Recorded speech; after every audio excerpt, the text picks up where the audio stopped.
ದೇಶಾದ್ಯಂತ LPG cylinder ಬಳಕೆದಾರರಿಗೆ ಕೇಂದ್ರ ಸರ್ಕಾರ ಮತ್ತು ತೈಲ ಕಂಪನಿಗಳು ಹೊಸ ಮಾರ್ಗಸೂಚಿಗಳನ್ನು ಬಿಡುಗಡೆ ಮಾಡಿದೆ. ಗ್ಯಾಸ್ ಸಿಲಿಂಡರ್ಗಳ ಕಾಳಸಂತೆಯನ್ನು ತಡೆಗಟ್ಟುವುದಕ್ಕೆ ಮತ್ತು ಪಾರದರ್ಶಕತೆಯನ್ನು ತರುವುದಕ್ಕೆ ಈ ಕ್ರಮವನ್ನು ತೆಗೆದುಕೊಳ್ಳಲಾಗಿದೆ. ಇಂಡಿಯನ್ ಭಾರತ್ ಗ್ಯಾಸ್ ಮತ್ತು ಎಚ್ಪಿ ಸೇರಿದಂತೆ ಎಲ್ಲಾ ಕಂಪನಿಗಳ ಗ್ರಾಹಕರಿಗೆ ಈ ನಿಯಮಗಳು ಅನ್ವಯ ಆಗಲಿದೆ.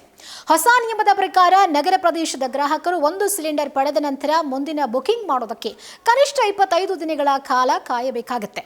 ಇನ್ನು ಗ್ರಾಮೀಣ ಭಾಗದ ಗ್ರಾಹಕರಿಗೆ ಈ ಅಂತರವನ್ನ 45 ದಿನಗಳಿಗೆ ನಿಗದಿಪಡಿಸಲಾಗಿದೆ. ಈ ಮೊದಲು ಇದು 21 ದಿನಗಳಾಗಿತ್ತು. ಎಲ್ಲ ಗ್ಯಾಸ್ ಗ್ರಾಹಕರು ತಮ್ಮ ಆಧಾರ್ ಸಂಖ್ಯೆಯೊಂದಿಗೆ ಬಯೋಮೆಟ್ರಿಕ್ ಅಥವಾ ಕೆವೈಸಿ ಮಾಡಿಸೋದು ಕಡ್ಡಾಯ. ಯಾರು ಕೂಡ ಇನ್ನು ಕೆವೈಸಿ ಪ್ರಕ್ರಿಯೆಯನ್ನು ಪೂರ್ಣಗೊಳಿಸಿಲ್ಲವೋ ಅಂಥವರಿಗೆ ಸಿಲಿಂಡರ್ ವಿತರಣೆಯಲ್ಲಿ ತೊಂದರೆ ಆಗಬಹುದು, ಎಚ್ಚರ. ಇದನ್ನ ಗ್ಯಾಸ್ ಏಜೆನ್ಸಿಗೆ ಹೋಗಿ ಅಥವಾ ಮೊಬೈಲ್ ಆಪ್ ಮೂಲಕ ಮನೆಯಲ್ಲೇ ಕೂತ್ಕೊಂಡು ಮಾಡಿಕೊಳ್ಳಬಹುದು. ಸಿಲಿಂಡರ್ ವಿತರಣೆಯಲ್ಲಿ ನಡೆಯುವ ಅವ್ಯವಹಾರ ತಡೆಗಟ್ಟೋದಕ್ಕೆ ಡೆಲಿವರಿ ಅಥೆಂಟಿಕೇಷನ್ ಕೋಡ್ ಅಂದ್ರೆ ಡಿಎಸಿ ವ್ಯವಸ್ಥೆಯನ್ನು ಜಾರಿಗೆ ತರಲಾಗಿದೆ. ಸಿಲಿಂಡರ್ ಮನೆಗೆ ಬಂದಾಗ ಗ್ರಾಹಕರ ನೋಂದಾಯಿತ ಮೊಬೈಲ್ ಸಂಖ್ಯೆಗೆ ಬರುವ OTPಯನ್ನು ಡೆಲಿವರಿ ಬಾಯ್ಗೆ ಕೊಟ್ಟರೆ ಮಾತ್ರ ವಿತರಣಾ ಪ್ರಕ್ರಿಯೆ ಪೂರ್ಣಗೊಳ್ಳುತ್ತೆ.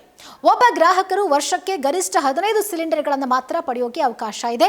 ಇದರಲ್ಲಿ 12 ಸಿಲಿಂಡರ್ಗಳಿಗೆ ಮಾತ್ರ ಸಬ್ಸಿಡಿ ದೊರೆಯಲಿದ್ದು ಉಳಿದ 3 ಸಿಲಿಂಡರ್ಗಳನ್ನು ಮಾರುಕಟ್ಟೆ ದರದಲ್ಲೇ ಖರೀದಿ ಮಾಡಬೇಕಾಗುತ್ತೆ. ಗ್ರಾಹಕರು ತಮ್ಮ ಗ್ಯಾಸ್ ಕಂಪನಿಯ ಅಧಿಕೃತ ಆಪ್ಗಳಾದ Indian Oil one, hello, BPCL ಅಥವಾ ಪೇಟಿಎಂ ಅಥವಾ ಫೋನ್ ಪೇ ಮೂಲಕ ನೇರವಾಗಿ ಗ್ಯಾಸ್ ಏಜೆನ್ಸಿಗೆ ಭೇಟಿ ಕೊಟ್ಟು ಕೂಡ ಆಧಾರ್ ಕಾರ್ಡ್ ಸಲ್ಲಿಸುವ ಮೂಲಕ ಕೆವೈಸಿ ಅಪ್ಡೇಟ್ ಅನ್ನು ಮಾಡಬಹುದು.